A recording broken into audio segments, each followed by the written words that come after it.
Hi friends, welcome to Mouni cine updates. Mahanadi serial அப்கமிங்கில் back to back function வரப்போகுது. So நேற்று தான் உங்களுக்கு நான் ஷேர் பண்ணியிருந்தேன். அப்கமிங் நம்ம ராகினி அண்ட் அஜயோட மேரேஜ் ட்ராக் வரப்போகுது கூடிய சீக்கிரத்தில் அப்படின்னு சொல்லிட்டு. அதை தொடர்ந்து அதுக்கு முன்னாடியே பார்த்தீங்கன்னா நம்மளோட விஜய் அண்ட் காவேரிக்கான தாலி பிரிக்கிற ஃபங்க்ஷனுமே நடந்து முடிஞ்சிருக்கு. ஒரு ஷூட்டிங் ஸ்பாட் அப்டேட்மே நம்ம கிடச்சிருக்கு. அதை பார்த்தீங்கன்னா உங்களுக்கே தெரியும். நம்ம காவேரியோட கழுத்தில் பார்த்தீங்கன்னா தாலி சரடு போட்டிருக்காங்க. நல்லா உத்து பார்த்தீங்கன்னா உங்களுக்கே தெரியும். ஸோ உங்களுக்கு அந்த ஃபங்க்ஷனுமே நடந்து முடிஞ்சிருக்கு. அந்த ஷூட்டிங்குமே எடுத்து முடிச்சிருக்காங்க. ஸோ இந்த ஒரு ஃபோட்டோவை யார் ஷேர் பண்ணாங்க அப்படின்னு பார்த்தீங்கன்னா, இந்த சீரியலில் ரொம்ப நாளுக்கு அப்புறம் ஒரு ரீஎன்ட்ரி கொடுத்துருக்காங்க ஆக்ட்ரஸ் வைஷு. நம்ம அஜயோட தங்கச்சியாக பண்ணியிருப்பாங்களே, சூர்யாவோட தங்கச்சி கேரக்டர், அவங்க தான் இந்த ஃபோட்டோவை ஷேர் பண்ணியிருக்காங்க.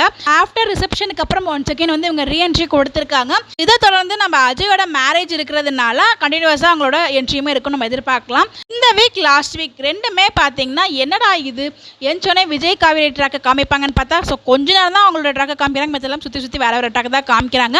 நைட்டு தான் நம்ம குமரனும் கங்காவும் ஹாப்பியாக இருந்தாங்கன்னா, மார்னிங்கே பார்த்தீங்கன்னா 2 பேருக்கும் ஃபைட் வர மாதிரி ஒரு ட்ராக்மே கொண்டு வந்திருந்தாங்க. ஸோ அவங்க ரெசார்ட் போகிறதுக்கு தாத்தா ஹெல்ப் பண்ணார் அப்படிங்கிற மாதிரி சொல்லுவாங்க. பட் இருந்தாலும் அந்த இடத்துல நம்ம குமரன் சொல்லியிருப்பாங்க, அந்த காசை நான் கொடுத்துருவேன், நீங்கள் வாங்கிக்கணும் அப்படிங்கிற மாதிரி சொல்லியிருப்பாங்க. அது ஏன் குமரன் சொல்லலை அப்படின்னு எனக்கு தெரியல. அது மட்டும் இல்லாமல் நைட் நம்ம கங்காவும் குமரனும் பேசிகிட்டு இருப்பாங்க இல்லையா, அப்போ சொல்லுவாங்க இந்த மாதிரி ரூம் இல்லை அப்படிங்கிற மாதிரி பேசிகிட்டு இருப்பாங்க. அவங்களுக்கு தான் தனி ரூம் இருந்துச்சு, ஏன் திருப்பி ரூம் இருக்கிற மாதிரி பேசாங்கன்னு எனக்கு புரியல. எனக்கு மட்டும் தான் அந்த மாதிரி தோணுச்சு, உங்களுக்கும் அப்படி தான் தோணுச்சுன்னு மறக்காம கமெண்ட்ல போஸ்ட் பண்ணுங்க.